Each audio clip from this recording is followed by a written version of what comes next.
Welcome to MediAE classes. This is third lecture of electrostatic chapter, class 12, chapter number 2. Okay. In this lecture, we will start from the electric potential energy in external field. ठीक है, दो charge के बीच में किसी external electric field में potential energy का value क्या होगा. If there is no external potential energy, तो उसमें if there is no electric field, in that condition electrostatic potential energy का डेरिवेशन हमने पिछले लेक्चर में डिराइव कर लिया है. अब ये है कि अगर एक्सटर्नल इलेक्ट्रिक फील्ड अवेलेबल हो, इन दैट कंडीशन उसी दो चार्ज के बीच में इलेक्ट्रोस्टैटिक पोटेंशियल एनर्जी में क्या क्या चेंजेस आते हैं. तो एज्यूम करते हैं कि किसी पर्टिकुलर प्लेस पे एक्सटर्नल इलेक्ट्रिक फील्ड है, पहले से ही एक्सटर्नल इलेक्ट्रिक फील्ड है. अब इलेक्ट्रिक फील्ड में हर एक पॉइंट पे कुछ ना कुछ पोटेंशियल होगा.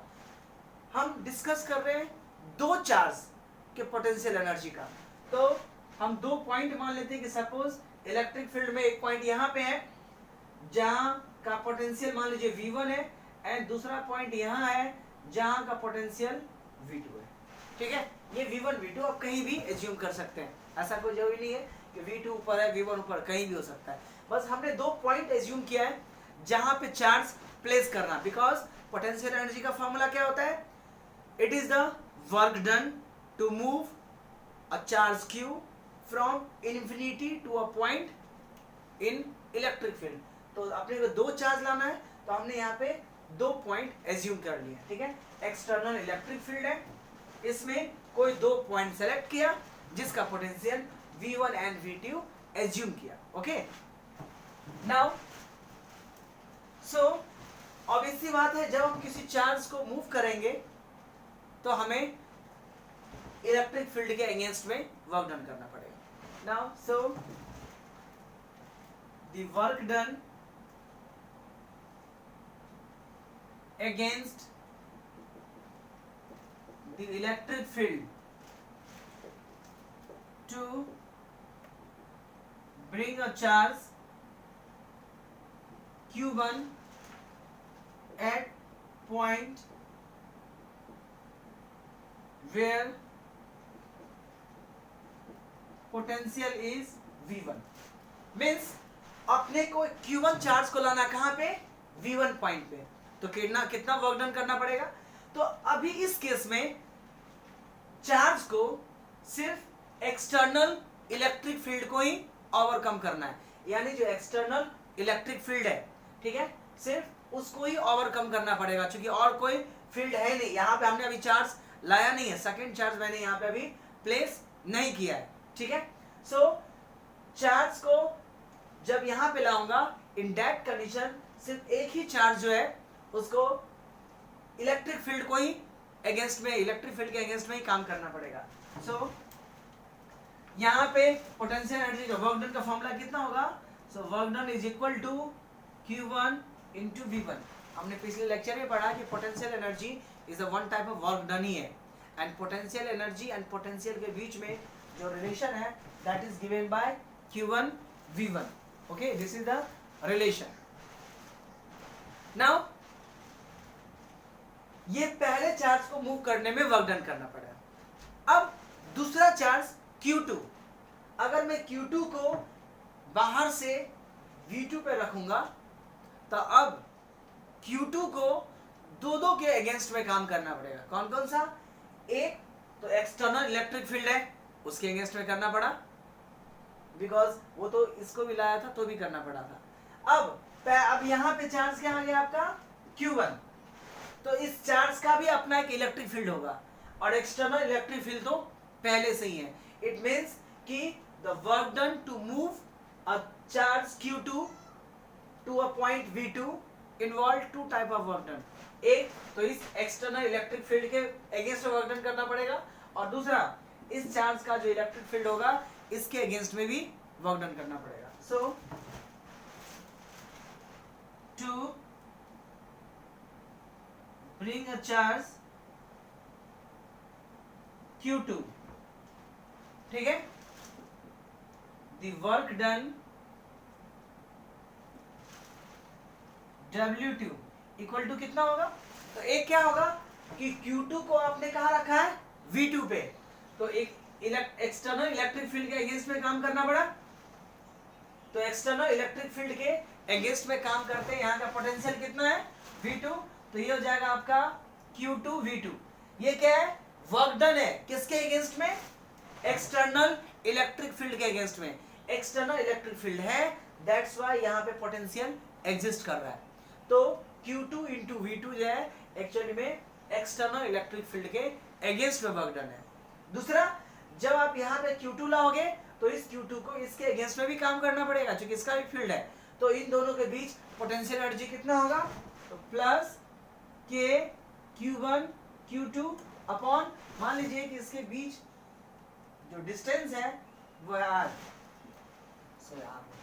यानी Q1 को जब लाया तो Q2 नहीं था, तो सिर्फ एक्सटर्नल फील्ड के अगेंस्ट में ही काम करना पड़ा अपना, जो कि Q1 इंटू V1 निकला।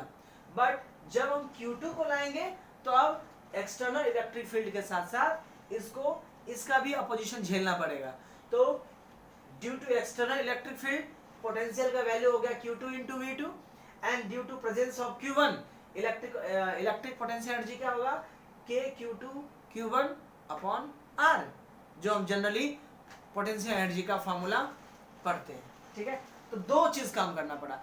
इसका मतलब हुआ कि ओवरऑल दोनों चार्ज को मूव करने में कितना वर्क डन करना पड़ा? So the net work done to bring two charge, कौन कौन सा? That is Q1 and Q2 in external electric field. तो नेट वर्क डन का वैल्यू कितना होगा? दोनों वर्क डन का सम। Q1 मतलब इस केस में वर्क डन और इस केस का वर्क डन कर देंगे, तो ये ओवरऑल दो चार्ज को मूव करने में वर्क डन आ गया। नाउ अब खाली करना क्या आपको कि W1 और W2 के वैल्यू प्लेस कर देना है। सो यहाँ W का वैल्यू कितना आएगा? W1 कितना था?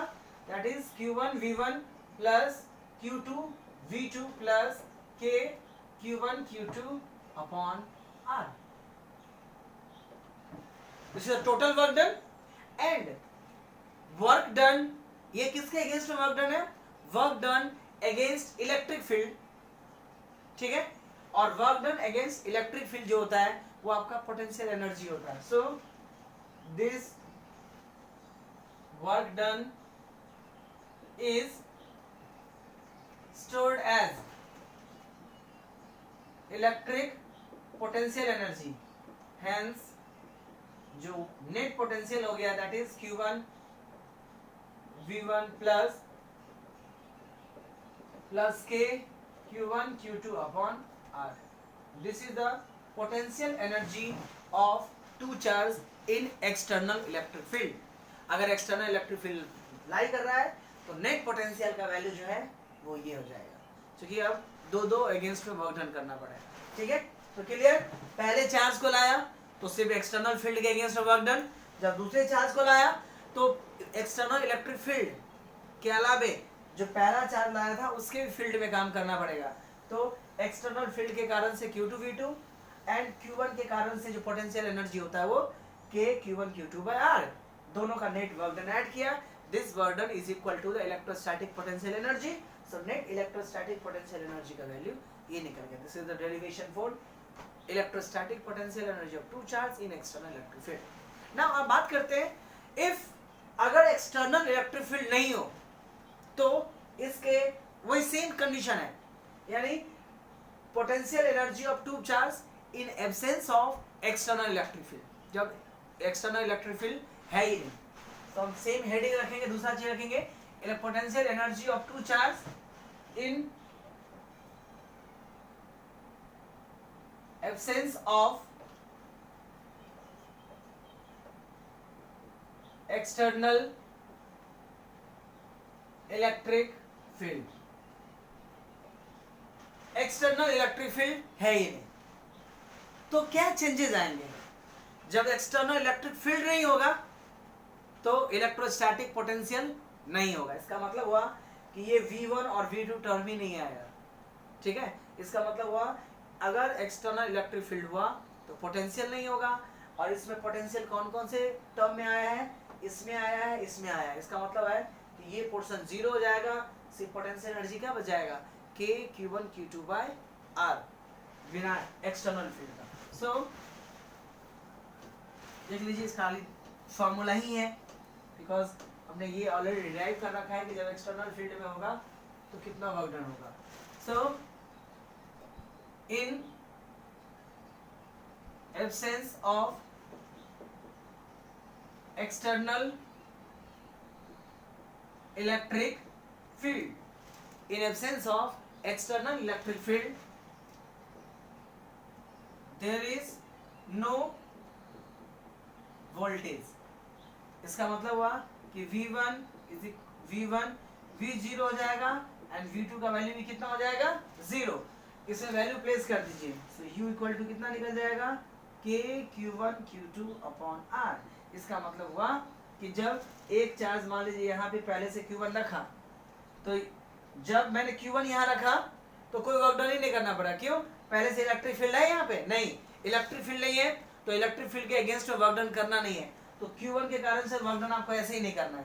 और जब आप यहाँ पे मान लीजिए कि Q2 चार्ज को लाया कहीं से, इसके बीच का डिस्टेंस R मान लेते हैं, तो Q2 को सिर्फ इस चार्ज के इलेक्ट्रिक फील्ड के अगेंस्ट में ही काम करना पड़ेगा, लेकिन पोटेंशियल क्या है ये नहीं पता है। दैट्स वाई डायरेक्टली जो वैल्यू हो गया, यानी इस वाले टर्म में ये टर्म और ये टर्म क्या कर दीजिए? 0 कर दीजिए, तो ये हो जाएगा, जो कि जनरल फॉर्मूला है। दो चार्ज के बीच पोटेंशियल एनर्जी का फॉर्मूला ये है ना। लेकिन अगर एक्सटर्नल फील्ड डाल दिया तो फिर ये फॉर्मूला तो रहेगा, लेकिन एक्सटर्नल फील्ड के अगेंस्ट में भी फॉर्मूला ऐड हो जाएगा, दैट इज ये वाले टर्म्स जो है वो ऐड हो जाएंगे। ओके, तो ये था आपका electrostatic potential energy in external electric field और in absence of external electric field. Now new topic है, दैट इज वेरी इंपॉर्टेंट। पहले चैप्टर में इसका कंसेप्ट आ चुका है, उस टॉपिक का नाम है dielectric, one of the important topic of this chapter, dielectric based chapter. Board में 3 मार्क्स के क्वेश्चन में आते हैं। ओके, तो देखते हैं हम what is dielectric. Dielectric, ठीक है। The non-conducting substance is known as dielectric, यानी ऐसा सब्सटेंस जो जनरली नॉन कंडक्टिंग होता है उसको डाई इलेक्ट्रिक्स बोलते हैं। जैसे एयर डाइलेक्ट्रिक है, वुडन ब्लॉक डाइलेक्ट्रिक है, प्लास्टिक्स डाइलेक्ट्रिक है, यानी जो नॉन कंडक्टिंग सब्सटेंस होते हैं उसको हम डाइलेक्ट्रिक बोलते हैं। So the non conducting substance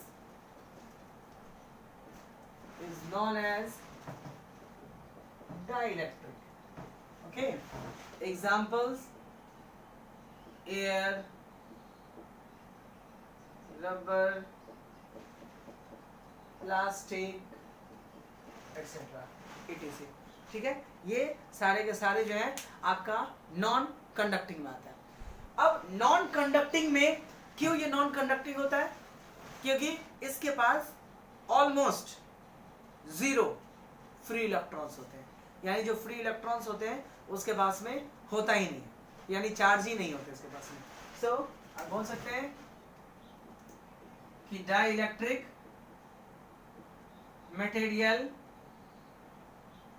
has 0 और almost 0 charge carrier. Charge carrier होता ही नहीं इसके पास में। Okay, that's why it is कहलाता आपका, that is called dielectric.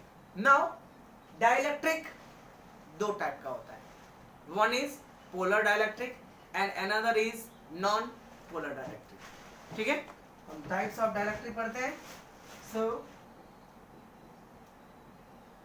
Types of dielectric material, It is of two type. One is non-polar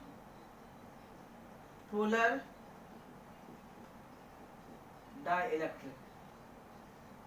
अब नाम से क्लियर है, नॉन पोलर, और पोलर का मतलब क्या समझते हैं हम, जिसमें पोल्स हो, यानी एक पॉजिटिव और एक निगेटिव।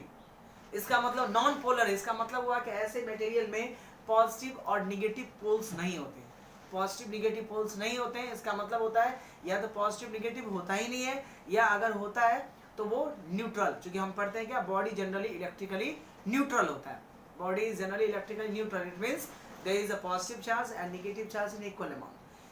अब नॉन पोलर का मतलब होता है the substance that is the dielectric in which the centre of positive and negative charge coincide, यानी जिस पॉइंट पे पॉजिटिव चार्ज है उसी पॉइंट पे अगर नेगेटिव चार्ज भी लाई करे, in that condition such type of dielectric is known as polar dielectric.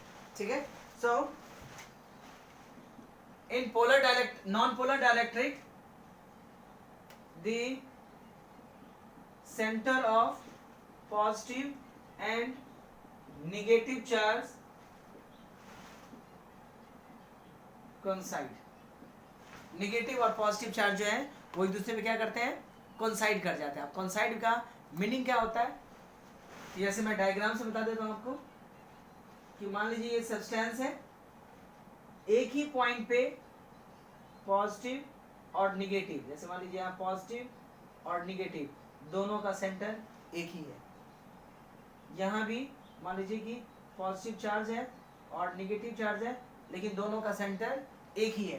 कहने का मतलब हुआ कि सर्कल है, एक पे पॉजिटिव एक पे निगेटिव, दोनों का सेंटर क्या होगा, एक ही होगा। तो ऐसे ही मान लीजिए कि सर्कल है, इसका सेंटर यहाँ पे, यहाँ पॉजिटिव चार्ज भी है और निगेटिव चार्ज है, दैट इज वो पॉइंट अभी क्या है, न्यूट्रल है। जितना अमाउंट में पॉजिटिव चार्ज उतना ही अमाउंट में नेगेटिव चार्ज, एंड दोनों के दोनों एक ही सेंटर पे लाई करता है। ठीक है, यानी कंसेंट्रिक सर्कल जिसको बोलते हैं। तो इसके पॉजिटिव और नेगेटिव जो सेंटर्स होते हैं वो एक ही जगह लाई करता है, दैट्स व्हाई इसमें पोल्स जनरेट नहीं होता है। ठीक है, अब पॉजिटिव और नेगेटिव अगर एक ही पॉइंट पे लाई कर रहा है, what it means, positive and negative अगर एक ही पॉइंट पे लाई कर रहा है, इसका मतलब ये होता है कि इसके पास डाइपोल मोमेंट नहीं होगा। ठीक है, they have no dipole moment. जब सेंटर के बीच में डिस्टेंस ही नहीं तो डाइपोल मोमेंट क्या होगा, जीरो। तो पोलर जो नॉन पोलर डाइलेक्ट्रिक होता है, they have no permanent dipole, permanent dipole moment नहीं होता है, लेकिन आप क्रिएट कर सकते हैं। ठीक है, so it does not have permanent dipole moment. Okay, now अब क्या करते हैं कि अभी इस जो डाइलेक्ट्रिक था इसमें डाइपोल मोमेंट कितना था, जीरो, और इलेक्ट्रिक फील्ड हमने लगाया था जीरो। ठीक है, डाइपोल मोमेंट का वैल्यू जो है वो जीरो है, और बाहर से हमने कोई एक्सटर्नल इलेक्ट्रिक फील्ड नहीं लगाया था। नाउ अगर मैं इस पे एक्सटर्नल इलेक्ट्रिक फील्ड लगाऊं तो क्या होगा, आपको पता है कि एक्सटर्नल इलेक्ट्रिक फील्ड जो होता है वो पॉजिटिव चार्ज को अपनी ओर मूव करता है और नेगेटिव चार्ज को उल्टा डायरेक्शन मूव करता है। सो अगर मान लीजिए सेम नॉन पोलर डाइलेक्ट्रिक है, मतलब पॉजिटिव नेगेटिव एक जगह लाई कर रहा है, बट जैसे ही हम एक्सटर्नल इलेक्ट्रिक फील्ड अप्लाई करेंगे, सो व्हाट विल हैपन, ये जो पॉजिटिव और नेगेटिव सेंटर है वो क्या खिंच जाएगा, पॉजिटिव इलेक्ट्रिक फील्ड की ओर मूव करता है एंड नेगेटिव इलेक्ट्रिक फील्ड के उल्टा मूव करता है। इलेक्ट्रिक फील्ड का डायरेक्शन इधर है तो जो नेगेटिव इधर हो जाएगा और पॉजिटिव जो होगा वो आपका इधर सेपरेट हो जाएगा। ठीक है, जितना मॉलिक्यूल्स है उस हिसाब से वो पॉजिटिव नेगेटिव जो होता है वो आपका सेपरेट हो गया।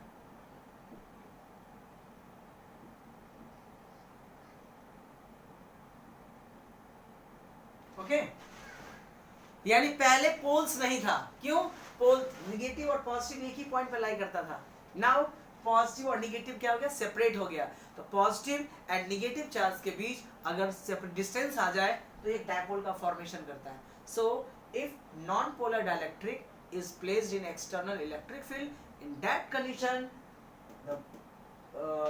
the non-polar substance gain dipole moment। ये टेम्परेरी डायपोल मोमेंट होता है। जब तक आप एक्सटर्नल फील्ड अप्लाई करके रखोगे तब तक ये पॉजिटिव निगेटिव चार्ज सेपरेट रहेगा। जैसे ही आप एक्सटर्नल फील्ड हटाओगे फिर पॉजिटिव निगेटिव क्या होगा? अट्रैक्ट होकर के एक ही सेंटर पे लाई कर जाएगा। सो इसका नेक्स्ट पॉइंट यही है कि when external field is applied the centre of positive, देखिए ऐसा लिख सकते हैं कि when external electric field is applied, the center of positive and negative get separated, अलग अलग हो गया। hence now they have what? Dipole moment. अब इसके पास डायपोल मोमेंट हो गया। इसका मतलब क्या था कि पहले इसके पास कोई डायपोल मोमेंट नहीं था, लेकिन जब तक आप एक्सटर्नल इलेक्ट्रिक फील्ड लगा कर रखेंगे तब तक इसके पास में एक डायपोल मोमेंट जनरेट हो जाए, बिकॉज पॉजिटिव निगेटिव के बीच में स्मॉल सेपरेशन है। अब होता क्या है कि एक्सटर्नल इलेक्ट्रिक फील्ड अप्लाई किया तो पॉजिटिव और निगेटिव सेपरेट हो गया। अब ये जो ये पॉजिटिव है और ये निगेटिव बहुत नियर बाय होता है, तो ये दूसरे को न्यूट्रलाइज करने के चांसेस होते हैं। ऐसे ये पॉजिटिव निगेटिव न्यूट्रलाइज करने के चांसेस होते हैं। सिमिलरली ये पॉजिटिव निगेटिव न्यूट्रलाइज करेगा, ये पॉजिटिव निगेटिव न्यूट्रलाइज करेगा, ये भी न्यूट्रलाइज करेगा और ये भी न्यूट्रलाइज कर देगा। तो बचेगा क्या? इस वाले एंड पे पॉजिटिव और इस वाले एंड पे निगेटिव। कहने का मतलब कि ये जो आपका बॉडी है वो कुछ इस टाइप से हो जाएगा, यानी इस वाले एंड पे क्या हो जाएगा आपका? निगेटिव, और इस वाले एंड पे हो जाएगा आपका पॉजिटिव। और ये जो आप फील्ड लाइंस है ये एक्सटर्नल फील्ड लाइन है। ओके, नाउ एक्सटर्नल फील्ड किधर था? राइट डायरेक्शन में, ड्यू टू विच देखा कि पॉजिटिव निगेटिव न्यूट्रलाइज करके इस एंड पे ओवरऑल निगेटिव, इस एंड पे overall positive negative. Now electric field का डायरेक्शन क्या होता है? From positive to negative. तो ये जो हमने फील्ड लगाया था इसको हम ई नोट बोलते हैं, एक्सटर्नल। इसमें इलेक्ट्रिक फील्ड का डायरेक्शन क्या होगा? पॉजिटिव टू निगेटिव, यानी ये हो जाएगा आपका ई आई, इलेक्ट्रिक फील्ड इनसाइड। देखिए, तो एक्सटर्नल फील्ड लगाने से डाइलेक्ट्रिक के इनसाइड भी एक इलेक्ट्रिक फील्ड जनरेट हो जाता है। ओके, एंड ये जो इलेक्ट्रिक फील्ड जनरेट होता है वो एक्सटर्नल इलेक्ट्रिक फील्ड के हमेशा ही अपोजिट में होता है। दैट्स व्हाई कि अब जो नेट इलेक्ट्रिक फील्ड है सब्सटेंस का वो पहले से घट जाएगा। ठीक है, सो इसको बोलते हैं हम इंड्यूस्ड इलेक्ट्रिक फील्ड। जैसे अब एक्सटर्नल फील्ड हटाओगे ये अपने आप फिर न्यूट्रलाइज हो जाएगा। So in dielectric the induced electric field is always opposite to the external electric field, and dielectric के केस में जो EI है वो हमेशा ही एक्सटर्नल फील्ड से कम होता है। कभी भी कितना भी एक्सटर्नल फील्ड लगा दीजिए तो इंटरनल इलेक्ट्रिक फील्ड जो है that never be greater than external electric field। ठीक है, so the next point is the induced, ठीक है, induced electric field, the direction of induced electric field is always, direction of induced electric field is always opposite to the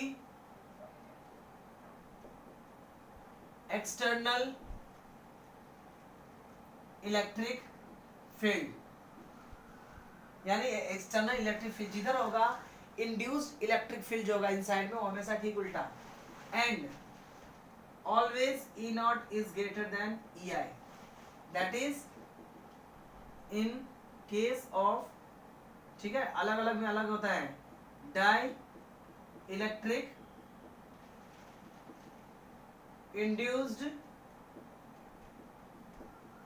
electric field, that is EI is always less than external electric field, यानी external field से हमेशा ही कम होगा। अब जैसे मान लीजिए external field आपने लगाया 10 वोल्ट पर मीटर का, तो इंटरनल फील्ड 9 हो सकता है, 8 हो सकता है, 7 हो सकता है। अगर आपने एक्सटर्नल फील्ड घटा के 5 कर दिया तो इंटरनल फील्ड घट के 4, 3, 2 कुछ भी हो सकता है।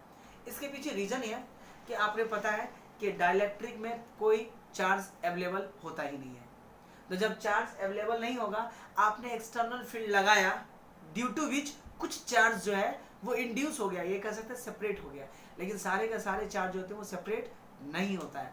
दैट्स वाई डाइलेक्ट्रिक में जो इनसाइड में इलेक्ट्रिक फील्ड होता है that is always less than external. अब यही केस कंडक्टर में क्या होता है, इन केस ऑफ कंडक्टर, अगर किसी कंडक्टर को आप एक्सटर्नल इलेक्ट्रिक फील्ड में प्लेस कर देते हैं, इन दैट कंडीशन कंडक्टर के इनसाइड में भी इलेक्ट्रिक फील्ड इंड्यूस्ड होगा। बट अब कंडक्टर के केस में external electric field and internal electric field दोनों के दोनों जो होते हैं वो सेम होता है। तो मैं लिखना चाहता हूं कि इन case of conductor, in case of conductor the induced electric field inside the conductor is always equal to external field, यानी अगर कंडक्टर है तो अगर 10 वोल्ट पर मीटर का इलेक्ट्रिक फील्ड आप एक्सटर्नल लगाओगे तो इंटरनल में भी वही होगा। क्यों? कंडक्टर में लार्ज अमाउंट में इलेक्ट्रॉन्स होते हैं, तो आप 10 इलेक्ट्रॉन पे फोर्स लगाओगे तो 10 इलेक्ट्रॉन अंदर से भी फोर्स लगाएगा, ठीक है, यानी दोनों ही होता है आपके इक्वल अमाउंट में होते हैं। So this is all about non polar dielectric, यानी ऐसा डाइलेक्ट्रिक जिसमें पोल्स नहीं होते हैं या पॉजिटिव और निगेटिव पोल्स होते हैं वो एक जगह पे कॉन्साइड कर जाते हैं। जब एक्सटर्नल फील्ड में रखते हैं तो दोनों सेपरेट हो जाता है, परमानेंट डाइपोल मोमेंट होता है, एंड पॉजिटिव निगेटिव पोल्स के कारण से इसके इनसाइड में इलेक्ट्रिक फील्ड भी प्रोड्यूस होता है जो एक्सटर्नल इलेक्ट्रिक फील्ड के ठीक उल्टा होता है, ठीक है। So this is all about the non polar dielectric. Now another is polar dielectric, okay. तो नाम से ही पता है कि पोलर है, इसका मतलब है कि पोल्स पहले से ही होगा। In polar dielectric the poles are permanent, यानी जो पोल्स होते हैं, सेकेंड इज पोलर डाइलेक्ट्रिक, ठीक है। So the dielectric in which center of positive and negative charge does not coincide is known as polar dielectric, यानी इसमें positive और negative जो होते हैं वो कोइंसाइड नहीं करते हैं, थोड़ा सा सेपरेटेड होता है, यानी इसको ये बोल सकते हैं each molecules of dielectric possess each molecules of dielectric possess permanent dipole moment, यानी पहले से ही डायपोल मोमेंट हर एक मॉलिक्यूल्स के पास होता है। ठीक है, कैसे, ये देखिए, मान लीजिए कि ये पोलर डाइलेक्ट्रिक है तो पोल्स है यानी पॉजिटिव निगेटिव ऑलरेडी सेपरेट होगा। तो जैसे मान लीजिए प्लस माइनस,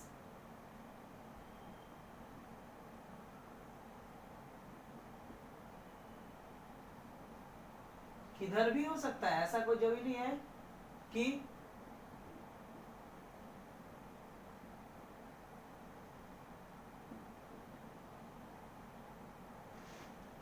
अभी ये रैंडम अरेंजमेंट होगा। जब एक्सटर्नल कोई फोर्स ही नहीं लग रहा है तो फिर डायपोल मोमेंट रैंडमली अरेंज होता है, यानी इसके हर एक मॉलिक्यूल्स, आप जो अंदर इनसाइड ये पूरा बॉडी है और ये इसके मॉलिक्यूल्स है, etch molecules of polar molecules possess permanent dipole moment, but the polar dielectric substance still have net dipole moment 0। ठीक है, मॉलिक्यूल्स के पास डायपोल मोमेंट होता है बट ओवरऑल बॉडी के पास नेट डायपोल मोमेंट अभी भी 0 है। क्यों? ये रैंडम वे में अरेंज है, किसी का यहाँ निगेटिव पॉजिटिव है तो किसी का निगेटिव पॉजिटिव यहाँ पे उल्टा है, तो ये क्या करता है, पॉजिटिव निगेटिव निगेटिव पॉजिटिव एक दूसरे को न्यूट्रलाइज कर देता है। ठीक है, यानी अगर इसका डायपोल मान लीजिए इधर है, आप जनरली हम डायपोल मोमेंट किधर मानते हैं कि इसका डायपोल मोमेंट इधर है, तो इसका डायपोल मोमेंट किधर होगा, इधर होगा। सो ये दोनों ही सेम अमाउंट में लेकिन दोनों का अपोजिट है तो कैंसिल कर देगा।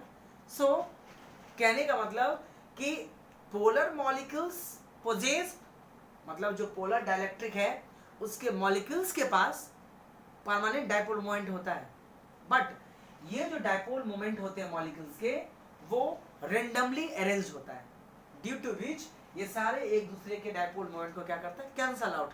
तो ओवरऑल ये जो पोलर डाइलेक्ट्रिक है उसका नेट डायपोल मोमेंट 0 होता है। ठीक है, so the dipole of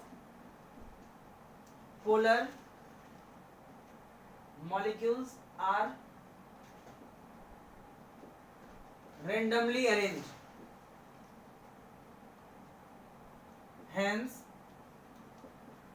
they cancel the effect of each other, so net dipole moment of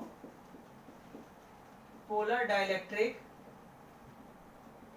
is still 0।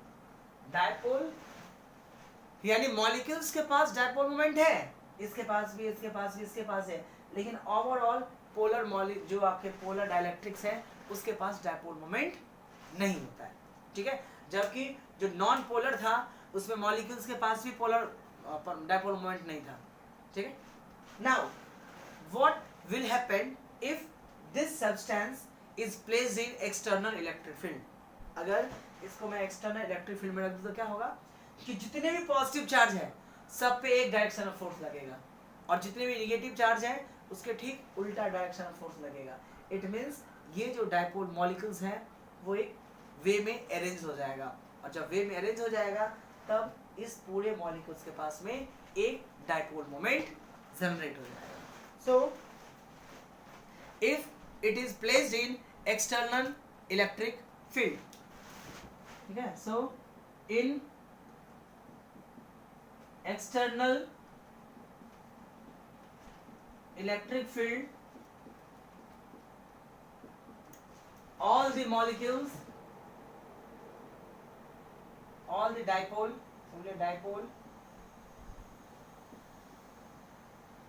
arranged in single, arranged parallel to each other in unique direction, unique direction में arrange हो जाएगा तो क्या होगा, hence dipole gate polarised. इसको बोलते हैं polarisation of dipole, या ये बोल सकते हैं कि अब उसके पास में क्या है, सारे का सारा पैरेलली अरेंज हो जाएगा। देखिए कैसा हो जाएगा, ठीक है, यहाँ तक हो गया। उसके बाद हम इलेक्ट्रिक फील्ड रखते हैं, तो ये डायपोल कैसा दिखेगा। जब आप इसी डायपोल में एक्सटर्नल इलेक्ट्रिक फील्ड लगाओगे तो ये सारे के सारे जो हैं positive negative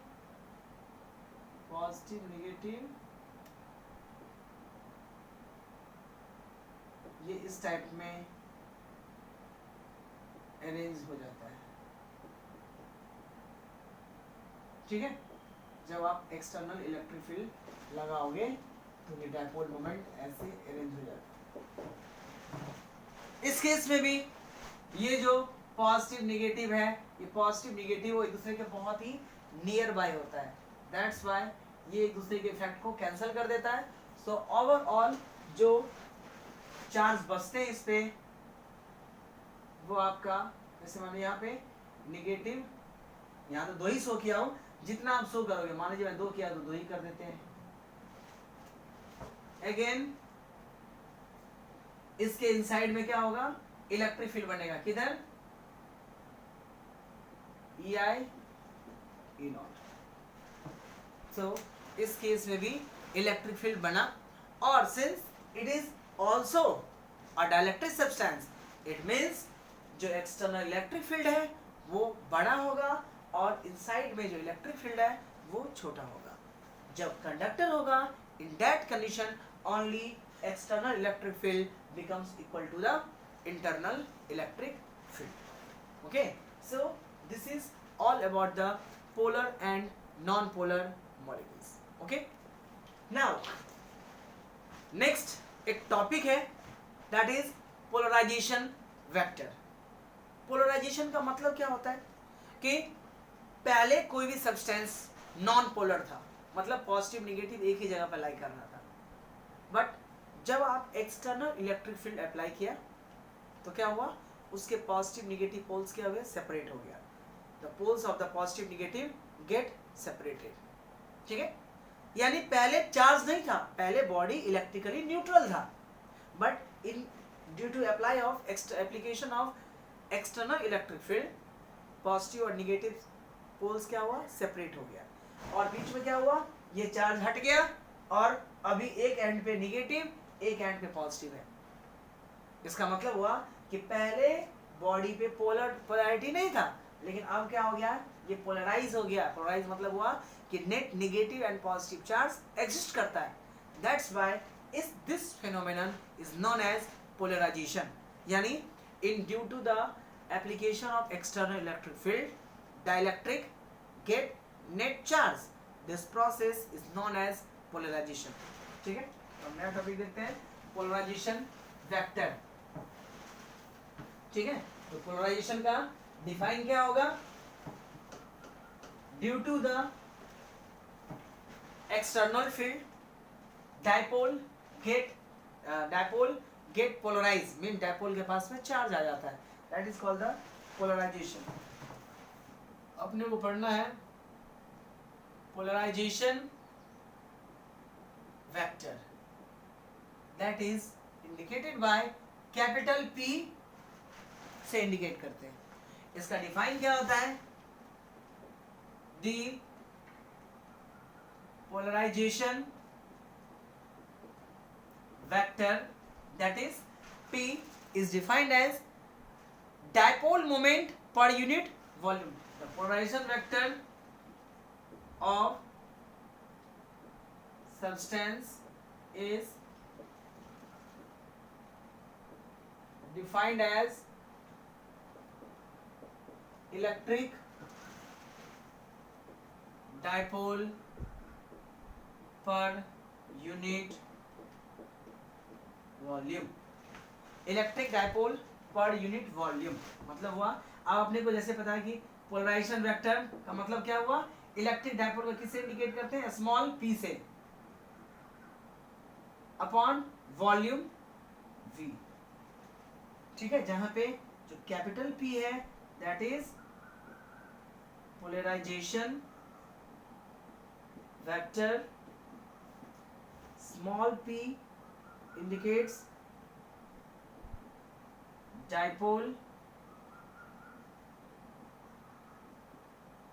moment, and V indicate the volume of that substance.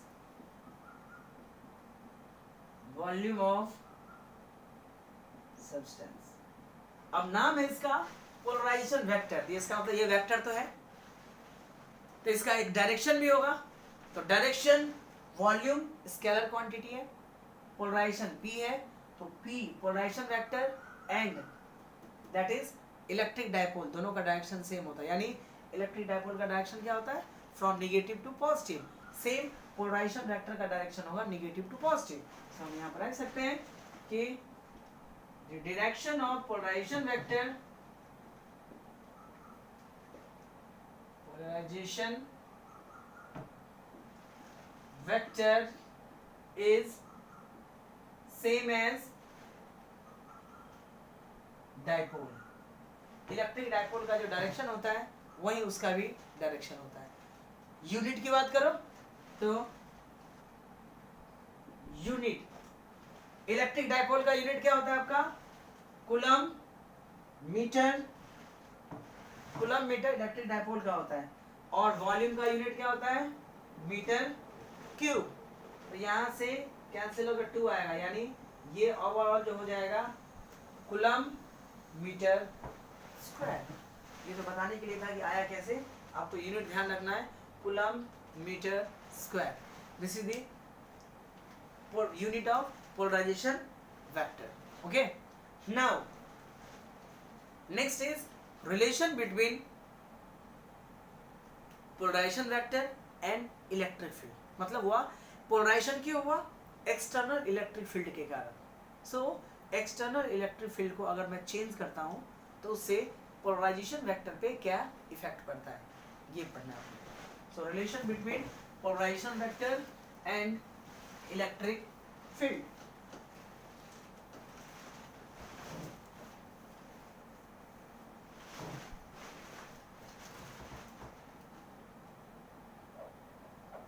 Relation between polarization vector, that is P, and electric field. Now it is seen that कि जब तक एक्सटर्नल इलेक्ट्रिक फील्ड का वैल्यू कम होता है तब तक डायपोल का polarisation directly proportional होता है। मतलब हुआ इलेक्ट्रिक फील्ड बढ़ाया तो पोलैरिटी क्या हो जाएगा? बढ़ जाएगा। इलेक्ट्रिक फील्ड और बढ़ाया तो चार्जेस क्या होंगे? और सेपरेट हो जाएंगे। इलेक्ट्रिक फील्ड और अगर बढ़ाते जाओ तो चार्जेस क्या होंगे? सेपरेट हो जाएगा। लेकिन अब आप इलेक्ट्रिक फील्ड बढ़ाते बढ़ाते बहुत टाइम तक बढ़ा रहे हो तो चार्ज तो डायरेक्ट्रिक में लिमिटेड ही होता है ना। एक बार जब सारे चार्ज सेपरेट हो जाएगा तो एक्सटर्नल फील्ड आप कितना ही बढ़ाओगे पोलराइजेशन पे कोई फर्क पड़ेगा? नहीं पड़ेगा। इसका मतलब हुआ कि जो पोलराइजेशन होता है वो लो इलेक्ट्रिक फील्ड के लिए हम जो रिलेशन निकालेंगे that is for a small value of electric field. बहुत ज़्यादा वैल्यू दोगे तो फुल्ली पोलराइज हो जाएगा, उसके बाद इलेक्ट्रिक फील्ड वेरी करोगे भी तो पोलराइजेशन पे कोई चेंजेस नहीं आएगा। So only for a small value of electric field. So for small value of electric field E vector, the polarization vector is directly proportional to E vector। इसका मतलब हुआ कि इलेक्ट्रिक फील्ड आप जितना बढ़ाओगे पोलराइजेशन वेक्टर उतना ही क्या होगा? बढ़ेगा। अब ऑब्वियस सी बात है कि जब भी कोई प्रोपोर्शनैलिटी साइन हटता है तो क्या आता है? एक कांस्टेंट आता है। तो लिख देते हैं तो P polarisation vector is equal to, इस कांस्टेंट को हटाने से ऐसा वैसा कांस्टेंट नहीं आता है, बहुत ही इंपॉर्टेंट कांस्टेंट आता है। इसको लिखते हैं कैसे बता? काई, थोड़ा x में बढ़ाता है, दैट इज काई ई वेक्टर। ये ग्रीक अल्फाबेट है, जैसे अल्फा बीटा गामा होता है ना, ऐसे ही ये जो है ये दिखाता है। ये आपका इसको पढ़ते हम क्या? काई। हिंदी में लगेगा तो चाई, CHAI होता है, और इसको काई पढ़ते हैं। ठीक है, ठीक है, काई ई। अब ई नहीं लिखोगे तो भी ये दिखाएगा, बट आगे मैग्नेटिक में भी ये चीज पढ़ना पड़ेगा आपको, जिसको हम काई एम से इंडिकेट करेंगे। दैट्स व्हाई हम इसको डायरेक्टली ले देते हैं हम काई ई, ठीक है। ये है क्या? This is called electric susceptibility. This term chi is known as electrical susceptibility. Chi m जो मैग्नेटिज्म चैप्टर में आता है that is known as magnetic susceptibility. अब ये ससेप्टिबिलिटी होता क्या है? तो देखिए, जैसे आप बोलते हैं कि जो हर एक मेटल का कंडक्टिविटी अलग अलग होता है, ओके।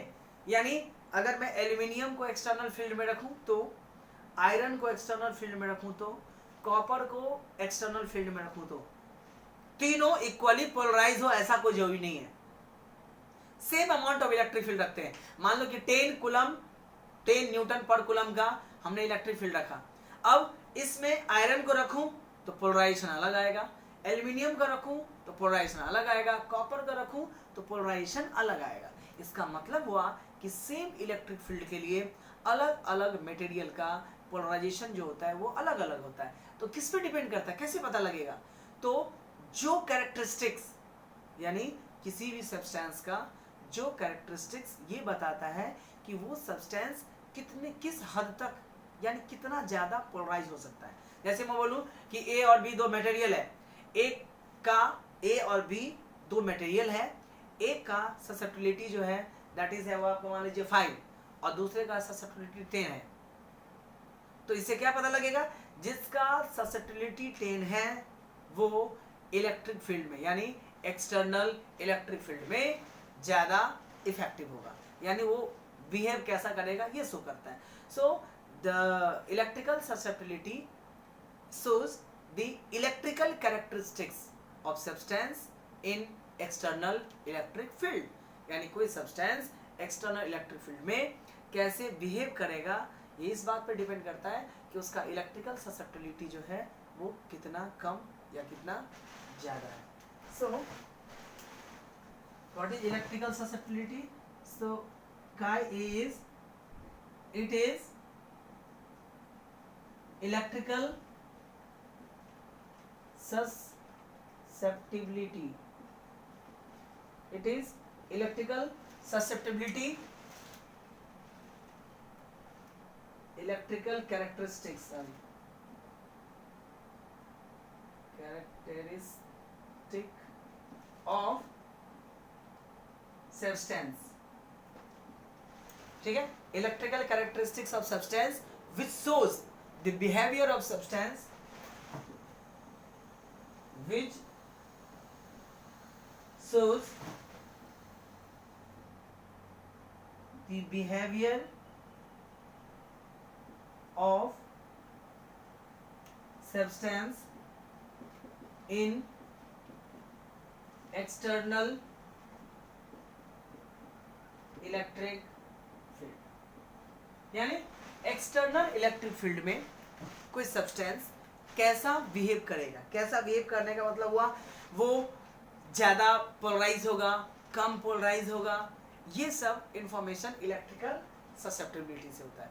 सेम चीज मैग्नेटिज्म पढ़ेंगे हम, मैग्नेटिक ससेप्टिबिलिटी, तो वो क्या इंडिकेट करेगा कि कोई सब्सटेंस कितना मैग्नेटाइज हो सकता है। जैसे बोलते हैं कि आयरन बहुत अच्छा मैग्नेट बनता है, एल्यूमिनियम नहीं होता है, कॉपर थोड़ा कम बनता है, तो कैसे पता लगता है? एक कैरेक्टरिस्टिक तो होनी चाहिए ना जो ये बता कर सके अच्छा एक वैल्यू इसका ज्यादा है तो ये ज्यादा पोलराइज मैग्नेटिक प्रॉपर्टी शो करेगा। सो एक्सटर्नल इलेक्ट्रिक फील्ड में कोई सब्सटेंस, ठीक है, कैसा बिहेव करेगा, स्ट्रांगली अपोज करेगा, चार्ज ज्यादा प्रोड्यूस होगा, चार्ज कम प्रोड्यूस करेगा। या मान लो कि वुडन ब्लॉक है, वुडन ब्लॉक में एक्सटर्नल इलेक्ट्रिक फील्ड में रख दूंगा तो क्या होगा? कुछ नहीं होगा। इसका मतलब ससेप्टिबिलिटी कोई इफेक्ट है ही नहीं उसका, ठीक है। So electrical susceptibility is basically the electrical behavior of substance in external electric field, ठीक है। अब यहाँ से हम chi e का वैल्यू का बात करें तो chi e का वैल्यू कितना आएगा? chi is equal to polarization vector upon electric field, ठीक है। अब इसकी बात करो आप यूनिट का, ठीक है, तो unit of chi, unit of susceptibility that is chi, बहुत आसान है। P क्या था? पोलराइजेशन, और अभी हमने इसका यूनिट भी निकाला था, पोलराइजेशन वेक्टर का यूनिट निकाला था, दैट इज कूलम। ठीक है, मैं डिराइव भी कर देता हूं आपको। पोलराइजेशन वेक्टर का होता है कूलम पर metre square and electric field का यूनिट क्या होता है, न्यूटन पर कूलम, Q अपॉन E। अब ये करेंगे तो ये ऊपर चला जाएगा, ये क्या हो जाएगा, newton inverse coulomb square metre to the power 2। This is the unit of electrical susceptibility. Okay, what is the dimensional formula of electrical susceptibility? ठीक है, तो dimensional formula of chi, that is electrical susceptibility की बात करो, so dimensional formula newton, तो newton का dimensional formula होता है ml t to the power -2। Newton का पावर कितना है, -1। कुलम का डायमेंशनल फॉर्मूला होता है at, उसका है स्क्वायर, और मीटर स्क्वायर मतलब लेंथ का पावर -2। तो ये मल्टीप्लाई कीजिए तो ये आ जाएगा m inverse l -1 t -2 a square t square l square. यहाँ t स्क्वायर और इस वाले पोर्शन से क्या हो जाएगा, हट जाएगा, और यहाँ से L2 है और यहाँ -1 है, तो यह जाएगा आपका m to the power -1 L a square. This is the dimensional formula of chi E। Okay, electrical susceptibility का डायमेंशनल फॉर्मूला। अब ये सेकेंड चैप्टर का इलेक्ट्रिक पोटेंशियल वाला पार्ट कंप्लीट हो गया। सेकेंड चैप्टर का नाम है electric potential and capacitance. Now जो न्यू टॉपिक स्टार्ट होगा वो होगा आपका कैपेसिटेंस। ठीक है, फिर व्हाट इज कैपेसिटेंस, उसके डिफरेंट टाइप्स। ठीक है, पैरेलल प्लेट कैपेसिटेंस, डाइलेक्ट्रिक का इफेक्ट क्या होता है, एनर्जी कितना स्टोर होता है, all about the dielectric capacitance start हो जाएगा। ठीक है, that will do in next lecture में, उसको हम स्टार्ट करेंगे। ओके, तब तक इसको फुल्ली रिवाइज करके, ठीक है, इसका छोटे छोटे कंसेप्ट है लेकिन न्यूमेरिकल में बहुत अच्छे से इसको यूज करना होता है। ओके।